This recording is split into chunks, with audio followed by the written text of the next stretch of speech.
बिस्मिल्लाहिर्रहमानिर्रहीम। अस्सलाम वालेकुम।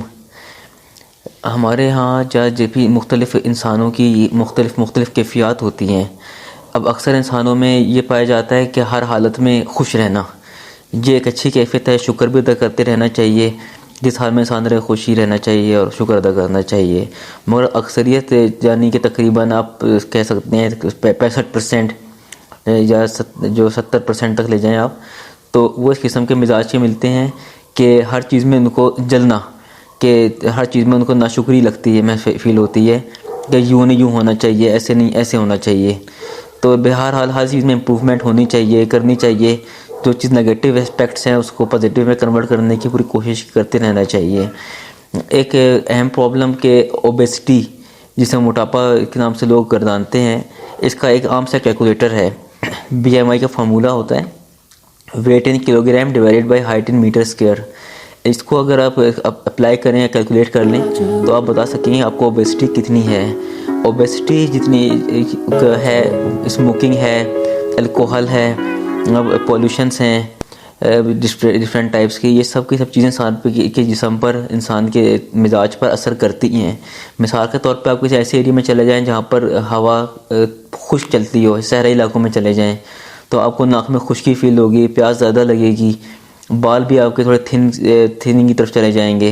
बेशक बाल में कंडीशनिंग कर लें, शैम्पू ना करने से कैफियत में शैम्पू भी बाल पतले कर देता है, लेकिन बालों की थिनिंग के लिए बेहतरीन कंडीशनर यूज़ होते हैं, केराटिन कंडीशनर यूज़ होते हैं, वो यूज़ कर लें तो एकदम इंसान फील करता है कि मैं फ़्रेश हो गया हूँ।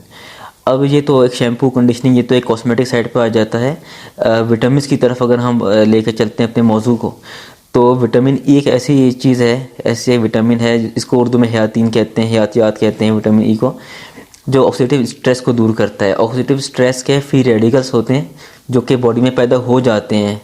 स्मोकिंग है, जैसे आपको बताया, पॉल्यूशन, रेडिएशन, ओबेसिटी, इसके अलावा और भी काफ़ी चीज़ें हैं। यानी कि हाई फैट की डाइट खाएं जिसमें फ़ैट ज़्यादा हो, फाइबर्स कम हो, शुगर प्रोसेस्ड फूड्स, शुगर वाले फूड्स इस्तेमाल करने से ये हो जाता है। ये एक नेचुरल कैफियत है, ये कोई बीमारी नहीं है, मगर अलबत्ता इंसान में इसके बुरे असरात ज़रूर मुरतब हो जाते हैं। विटामिन ई के भी डोजेज है 200 mg, 400 mg, 600 mg, 1000 mg। और इसके लिए ये होता है, हमारे यहाँ एक मिथ है, लेकिन पक्की मिथ भी नहीं है, हम मिथ कह सकते हैं कि विटामिन ई के इस्तेमाल से वज़न बढ़ जाता है। तो उसकी बेसिकली प्रॉब्लम यह है कि ये हमारे अंदर एनाबॉलिक हार्मोन है, टेस्टोस्टेरोन और एस्ट्रोजन को भी किसी हद तक, तो ये बूस्ट कर देता है। उसकी वजह से ये होता है कि बल्किंग हो जाती है जिस्म में, तो इंसान फील करता है हैवी सा। लेकिन इसका काम ये नहीं है, विटामिन ई को आप कह नहीं सकते कि वेट गेनिंग है या बल्किंग सप्लीमेंट है। इसका काम रिप्रोडक्शन में होता है, brain health, lung health, skin health, hair health, nails health, इन सारों में ये काम करता है, बहुत अच्छा काम करता है। अब इसकी तासीर की तरफ अगर आते हैं तो मेडिकल साइड में तो तासीरों पे नहीं जाया जाता, मगर क्योंकि ये खुराक के अंदर भी होता है, कीवी में होता है, मैंगोज़ में होता है, ऑरेंजेस में होता है, बहुत वाफिर मकदार में पाया जाता है। तो इस वजह से तिब्बी मौजूद लिहाज से आप देखें तो इसकी जो तासीर गर्म व तर बनती है। इसकी वजह से अगर आप अब जो तासीर टेम्परामेंट्स होते हैं, इसको ये नहीं कहा जाता कि ये खुद से इसने बात कर लिया है कि ये गर्म है, ये सर्द है, जो दिल के हकीम साहब ने फरमा दिया वो हो गया, ऐसी बात भी नहीं है। तासीर के डिपेंड किया जाता है जब आपने कोई चीज़, खुराक या कोई दवा या कोई भी मुफर्रिद बूटी इस्तेमाल कर ली, कोई दवा इस्तेमाल कर ली, अब आप उसको क्या फ़ील करते हैं? आप में उसके बाद एनर्जी आती है, या उसके बाद पसीने आते हैं, या उसके बाद कोई एसिडिटी फील करते हैं, या जिसम में गर्माइश फील करते हैं, या खून का क्या चीज़, आप खून में क्या महसूस करते हैं, खून आपका पतला हो गया है, कैसा हो गया है, उस पर डिपेंड करता है कि गर्म तासीर की कौन सी है। अगर मिसाल के तौर पे माल्टे को इस्तेमाल कर ले लेते हैं, या उसको भी छोड़ें, शुगर केन को ले लेते हैं, किसी भी चीज़ को ले लेते हैं, तो अब आप किसी नज़ले के जो मरा हुआ बंदा होता है, उसको नज़ला सर्दी से हो जाता है, उसको आप इस्तेमाल करा दें तो वो थोड़ा स्नीजिंग, थोड़ा सा नाक में ब्लॉकेज फील करता है, साइनोसाइटिस के अलामत भी शुरू हो जाती हैं कुछ लोगों को। इसमें भी कोई प्रॉब्लम आती है कि हर एक को तो नहीं होता, मगर हमें लिखने सेंसिटिव लोगों को होता है, जो वैसे ही वेल इम्यून्ड हैं उनको तो वैसे भी हम साइड पे कर लेते हैं, जब प्लेसबो रख लेते हैं। जो इस कैफियत देखनी होती है कि किस दवा की किस पर क्या कैफियत है, वो सेंसिटिव लोगों पर ही की जाती है। ये तलाजी मुश्किल से होते हैं। अब जो बंदा जिसका विटामिन ई आप इस्तेमाल कराते हैं, अगर वो फर्स्ट करें दम्भी मिजाज का, यानी कि जैसे पठान होते हजरात होते हैं जिनके चेहरे में सुर्खी होती है ना, गाल सुर्ख सुर्ख होते हैं, उनको इस्तेमाल कराते हैं, तो वो अक्सर बताते हैं कि थोड़ा सा एसिडिटी बढ़ गई है या भूख कम हो गई है, नेगेटिव चीज़ बता रहे होते हैं। पॉजिटिविटी की खुद बंदा गौर नहीं कर रहा होता, ऐसी है ख़ासतौर से स्किन के रिलेटेड चीज़ों में वो अगला बंदी बता सकता है कि आपकी झुर्रियाँ कम हो गई हैं, आपके बाल थोड़े बेहतर हो गए हैं, खुद नहीं पता लगता इतने आराम से। तो विटामिन ई का यह है कि अगर इसको आप इस्तेमाल करें तो इसमें इसकी के सप्लीमेंट्स भी मिलते हैं। तो उसमें मैं बताया 200 mg, 400 mg, 600 mg और 1000 mg तक मिल जाते हैं। तो हमेशा लो डोज से शुरू करना चाहिए 200 mg से। जब देखें आपको सूट कर गया है, बॉडी थोड़ा सा यूज टू हो गई है, अब आप उसको 400 में भी यूज़ कर सकते हैं। बेहतर है कि इसका टेस्ट करा लें। इसका साइंटिफिक नेम अल्फा टोसोफेरोल है विटामिन ई का। और ख़ुराक के लिहाज से इस्तेमाल किया जाए तो कई चीज़ों में ये सनफ्लावर में पाया जाता है, तेल में सनफ्लावर ऑयल में पाया जाता है, एनिमल फैट्स में भी पाया जाता है, कोकोनट ऑयल में है, पाम ऑयल में है, ओलिव ऑयल में है। बहुत से विटामिन ई की ख़ास मकदार पाई जाती है। यहाँ तक कि जिनके तेलों के अंदर ये पाया जाता है तो कुदरती तौर पे हुक्मा ने भी उसको कहा हुआ है एक अपने अंदाज में कि इसको मालिश के इस्तेमाल करें, स्किन में इस्तेमाल करें, इसका फल भी इस्तेमाल करें। उनमें आपको ओलिव ऑयल बेहतरीन है, इसकी एक सोर्स है। अब डिपेंड करता है अब आप किस किस को ये मना है इस्तेमाल करना।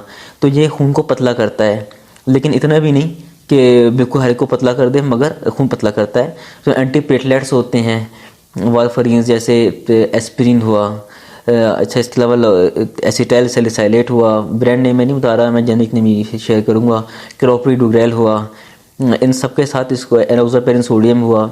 तो इन सब के साथ जब इस्तेमाल करें तो इसको यूज़ ना करें, क्योंकि नक्सीर आ सकती है, कहीं से खून आ सकता है, क्योंकि ब्लड को थिनिंग करता है। और वो जब आप ब्लड थिनर पहले यूज़ कर रहे होंगे तो भी ब्लड को बहुत पतला कर देगा। सेकंड, ये जिन्होंने कीमोथेरेपी कराई है, रेडियोथेरेपी कराते हैं, वो यूज़ ना करें।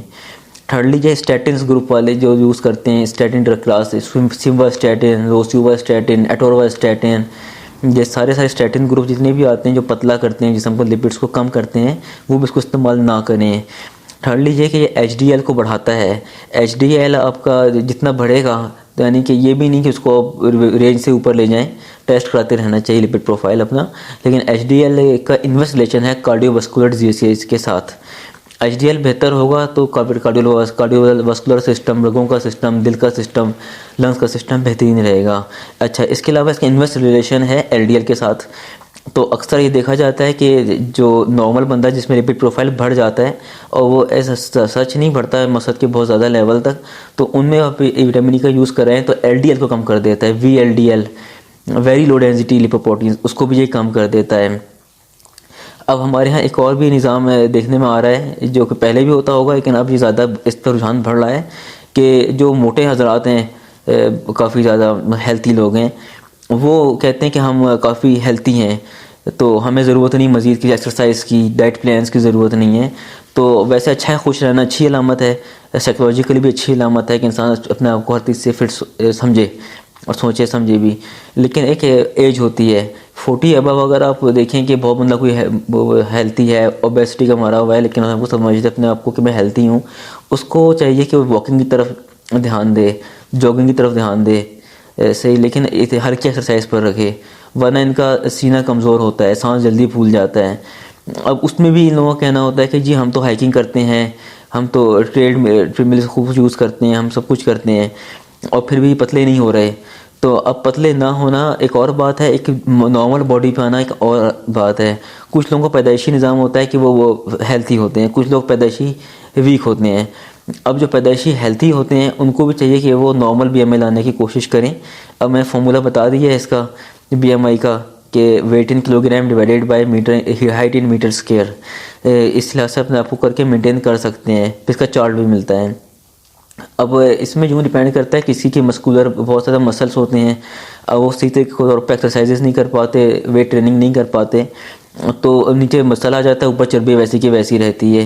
ये एक और तरफ जाता है, ऐसे किस तरह आपने कट करना है, जिस तरीके से भी हो सके वज़न अपना नॉर्मल पे रखें, वरना हार्ट पे ज़्यादा प्रेशर पड़ जाता है। किसी का फिर हार्ट बड़ा हो जाता है आगे की उम्रों में, यानी अबव 50 हार्ट का कोई साइड बड़ी हो जाती है, राइट एट्रियम बड़ा हो जाएगा, किसी का लेफ्ट एट्रियम बड़ा हो जाएगा। किसी को जब भी हार्ट का साइज़ में फ़र्क पड़ता है तो आपकी सांस पर भी फ़र्क पड़ता है, फिर स्किन में भी ख़राबी आती है। अब ये जो विटामिन ई है इन सारों के ख़िलाफ़ है, यानी कि पतला भी कर देता है जिस्म को किसी हद तक। जिसके अंदर पतला मोटापा इस वजह से आ रहा हो कि उसका एनाबॉलिक हार्मोन्स कम हो रहे हों, उनमें तो ये बेहतरीन करेगा काम। लेकिन जिसके अंदर मोटापा किसी और वजह से आ रहा है तो वो फिर अपना गैस्ट्रो का इशू भी देखे, क्योंकि अक्सर ब्लोटेड बेली होती है, इंसान सोचता है कि चर्बी चढ़ गई है पेट पर, वो ब्लोटिंग की वजह से हो रही होती है। इन सब चीज़ों को मद्देनज़र रखना पड़ता है। अगर समराइज़ करना चाहें तो विटामिन ई का इस्तेमाल खुराक से करें, मैंगोज़ में, कीवीज़ में, माल्टा के अंदर बहुत होता है, ऑरेंजेस के अंदर ये होता पाया जाता है। और इस पे जब बेहतर है कि अगर नज़लावी पेशेंट है, नज़ला ज़्यादा एलर्जी रहती है, एसिडिटी ज़्यादा हो जाती है, तो आम के बाद तो रिकमेंड वैसे ये करते हैं कि दूध का इस्तेमाल करना चाहिए। जो माल्टा है इसको में काली मिर्च का पाउडर छिड़क लें तो इसकी इसलाह हो जाती है। और कीवी है, इसको में कुछ इसलाह की ज़रूरत नहीं होती, ये खुद ही साइड अपना मुतदिल मिजाज की पाई जाती है। अच्छा, दूसरा ये कि इसके साइड इफ़ेक्ट्स में अगर हम आते हैं तो उसमें यही होता है कि ब्लीडिंग होने का ख़दशा रहता है, जो खून को पतला कर देता है। जो एसिडिटी के पेशेंट्स उनमें एसिडिटी बढ़ जाती है क्योंकि तासीरी गर्म होती है। और थर्डली ये कि जितने भी पॉल्यूशन होती है या जो भी चीज़ से फ्री रेडिकल्स बॉडी में बढ़ने के चांसेस होते हैं, इसका जो खुरंट बन जाती है जिसम में, डेंड्रफ हो जाता है, सर पर डेंड्रफ हो जाता है, इन सब चीज़ों के लिए विटामिन ई बेहतरीन है। खून के सर्कुलेशन को बेहतरीन करती है, क्योंकि खून को पतला करती है, तो उस तरह से स्किन भी बेहतरीन हो जाती है, रिंकल्स भी दूर हो जाते हैं। नाखूनों के अंदर इसका बड़ा रोल है नाखूनों को सही करने में। जिनके नाखून खुरदरे होते हैं वो भी इसको इस्तेमाल करें तो नाखून ठीक होने लग जाते हैं, मगर up to a certain limit. बेहतर यह है कि इसका टेस्ट करा लें, टोस्टेरोल टेस्ट होता है वो करा लें, अगर लेवल सेट आती है तो सही है। उसको फिर आप दूसरी तरीके से मेंटेन करें, मतलब मिसाल के तौर पे दही का इस्तेमाल करें, दूध का इस्तेमाल करें, डेयरी प्रोडक्ट्स का यूज़ करें, मगर एतदाल में रहते हुए। क्योंकि अभी कुछ लोगों में ऐसा भी एक रुझान है, जो चीज़ थोड़ा सा फ़ायदा देती है उसको इस्तेमाल करना शुरू कर देते हैं, भर भर के इस्तेमाल करना शुरू कर देते हैं। तो ऐसी कैफियत भी बेहतर नहीं कि हमको हर चीज़ में अंदर रवैया पे रहे तो बेहतर कहलाती है। इसी के साथ इजाज़त दीजिए, अल्लाह हाफ़िज़।